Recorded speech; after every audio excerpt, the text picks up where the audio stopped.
Boa noite, amigas e amigos. Non podemos agardar que as cousas estean en perigo de desaparición ou case de morte para logo dicir en lamento: mirade a beleza do morto.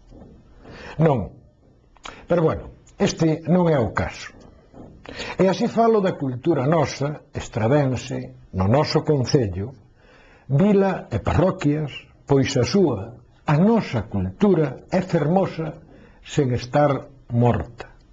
E aínda que me cingo ao chamo de cultura popular, falo de pobo e xente, veciñanza en acción, e non desa outra cultura que se di de mal nome culta, que mal se di a nomea letrada, pois a cultura que fai o pobo desde si e desde quen é culta, é verdadeira, e no noso caso, na estrada, non está morta.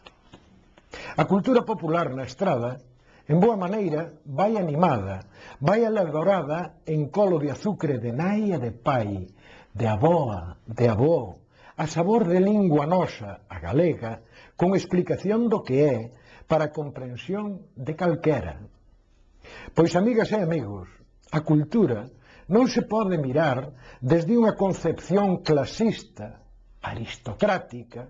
A cultura, como a historia, non poderán olvidar a quen a fan, a quen a fixeron, coas súas creacións, coas súas intelixencias, a corpo enteiro, e iso non se pode ignorar, non se pode pasar por alto. E desta maneira, a día de hoxe, martes de novembro, entre choiva de cabelo do outono e co acollemento que nos debe motivar a mornura afectiva dos recordos, facemos memoria e, asemade, recoñecemento de verdadeira cultura popular na estrada. E hoxe imos a facelo desde o teatro, sí, desde o teatro estradense, desde o facer teatral que une e que fai comungar na cultura e no pobo, o teatro na estrada, o teatro de onte e de hoxe para o futuro. Anos hai, velaí, facendo a memoria, o cadro teatral da estrada no Salón Novedades da man de don Manuel García Barros, coa colaboración, algunhas veces, de Cabada Vázquez. Tamén a activo traballo de coro, o Airiños da Ulla, coa andaina do señor Figueiras Baltar. Xa por tempo máis cerca, o teatro promovido e movido pola profesora do Instituto Charo Belló, e tamén o de don Olimpio Arcacaldas desde as terras de Bea, en Couso. Tamén os cadros teatrais do Colexio de Lourdes e do Colexio Cristo Rei, moi especialmente polos anos 70 e 80. Xa máis ao cerca, os grupos do Colexio, do Foxo, de Pérez Biondi, de Codeseda, Bea e Figueiroa. A estes tempos é de destacar o grupo dos Pereiriños, do CEID do Foxo, os do Pérez Biondi e o da Escola Municipal de Teatro do noso concello, así como a compañía Contrabutaca.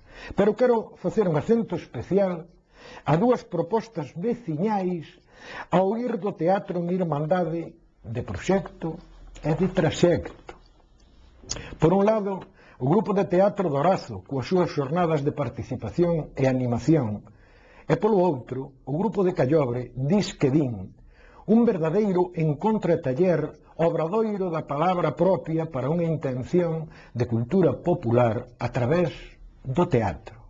Do teatro a ir na nosa lingua galega, no referente da nosa cultura, así pois de limpo e puro cristaíño en lingua galega. Benzóns a todos e moito futuro para eles, para o teatro. Velaí, cultura de verdade na estrada. Anaco de cultura popular de percibir e sentir, para dicir, sí, con gusto e con ánimos: mirade a beleza da vida. Que cousa bonita! E así xa hai que contar. E tamén hai que desexar teatro para todos, teatro galego, teatro en galego, teatro estradense. Boas noites.